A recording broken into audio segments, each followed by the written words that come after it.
Hi, welcome to another video for simonsvideo.com, and my name is Simon Tay, and today I'm going to do another subscriber base review, and this is part 10.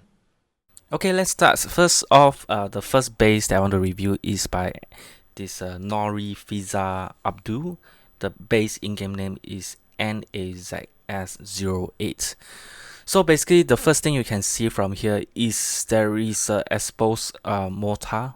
Exposed mortar is always a problem, especially from the beginning when you have a lot of archers and of course wizards long range attack. The mortar can be easily distracted by maybe one or two giants on the outside before they drop in a long range attack, which is not good in terms of design. Always put your mortar and air defense in the middle of the base in triangular formation if they are in three towers. Obviously you need to find a way to put it in the middle, at least 2 layers of wall behind.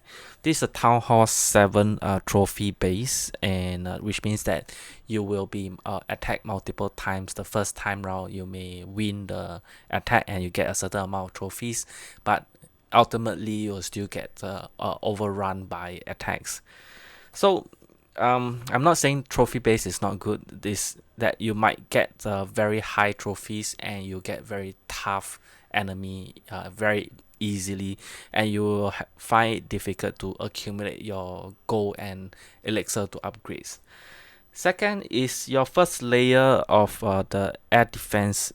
You can see your air defense here and air defense here is within 1 layer of wall. It's very easy for the enemy to break through using the wall breakers and get the air defense. Once the air defense is down, they can easily use minions or dragons or even balloons to get rid of the whole base.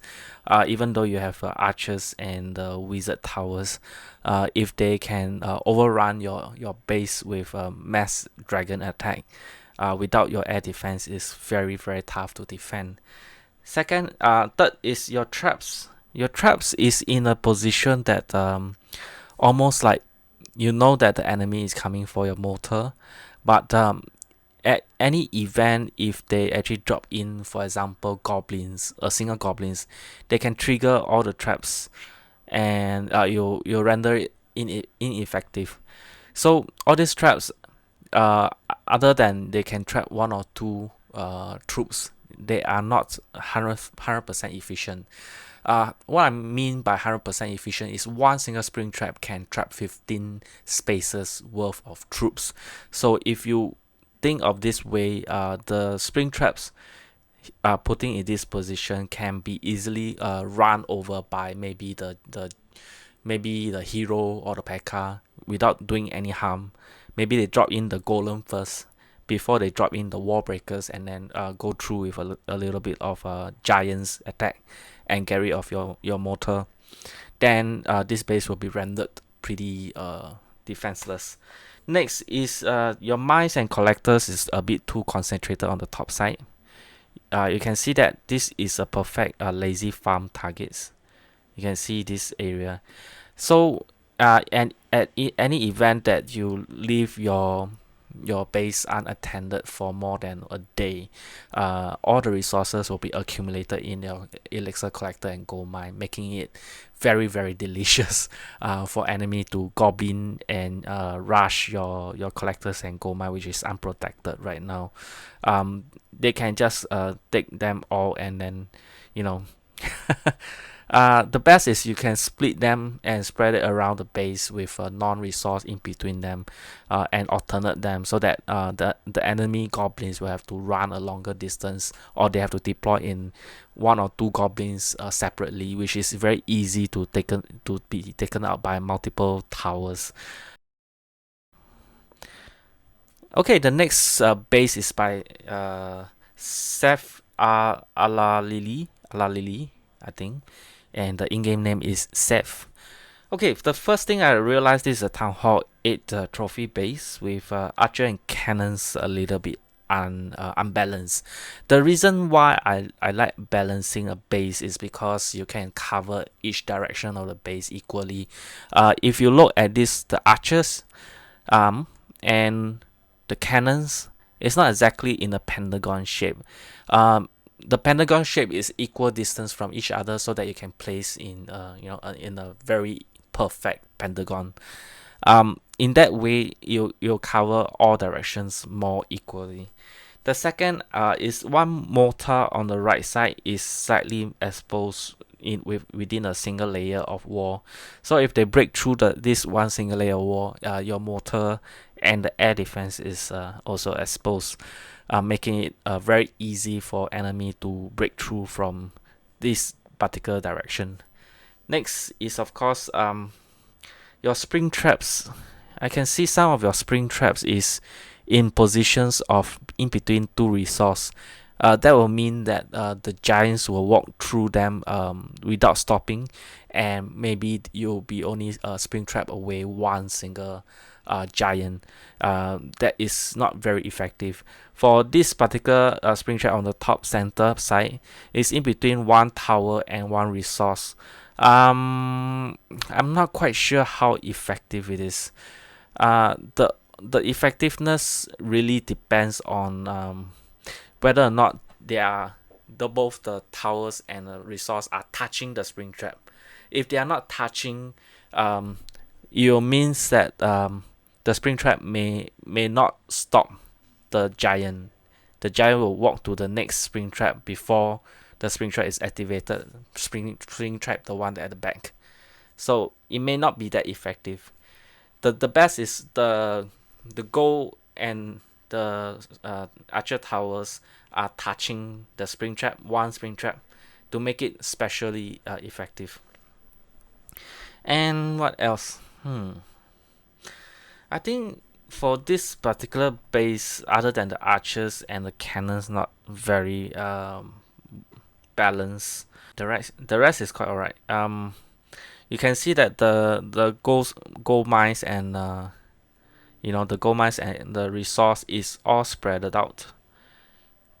It's very hard for the enemy to lazy farm this base. But the only thing is it's not very perfect in terms of the balancing of the towers. Other than that, it's quite alright. Okay, the next base is by Huang Meiling. Huang Meiling. The in-game name is The Average. Okay, so this particular base, I can see this is a farming base, which I like. Because farming base give you 12 hours shield, so you only be attacked once per offline, giving you time to recover and come back and replace the spring traps, and of course all other traps like the giant bombs. Okay, from here you can see that a couple of spring traps is placed in the middle of nowhere. um, when a spring trap is placed not beside any buildings like a resource or towers, they tend to just walk right past it without stopping on top of it. Spring trap have a delay of 1 to 2 seconds, so if they walk past it, for example, they drop in a goblins, and one single goblin can trigger this spring trap and not be triggered, not be spring off the map, and this spring trap will be wasted. If you have this gold mine right beside the this spring trap, it will be much more effective, and by doing so you can actually add another resource, maybe another building into this particular area. Instead of putting only one gold mine here, you can actually put maybe another building inside. All the spring traps. Okay, another thing is this air bombs. The air bombs is not a spring trap. Putting it right in the middle of a pathway does not serve any purpose. To the enemy, it is an open open gate. So in any event, they throw in a couple of goblins here, they can go right through here, triggering only one single bomb. One bomb itself will not kill a level 5 troops, for example. You need to have a stacking of bombs in order to have enough impact to destroy a group of enemy troops like barbarians. The same thing goes to here as well. These bombs on the top center part is not exactly going to stop the enemy from going through this particular area. Maybe they will have a little bit of injury, but it's not going to stop them.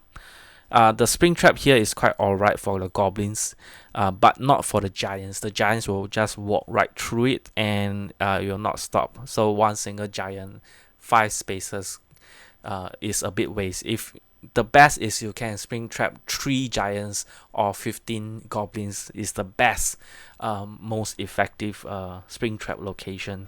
So you have to take note of your traps location. Archers is balanced, is square shape, which is alright. Your cannon is almost perfect, but it's not very perfect. But you can adjust it to make it perfect as a pentagon shape. Okay, so the rest you can see that the gold mine is spread out. Yep, the gold mine is spread out, so it's not like clustered together. So this is good. This I like. But I can see your Town Hall 7.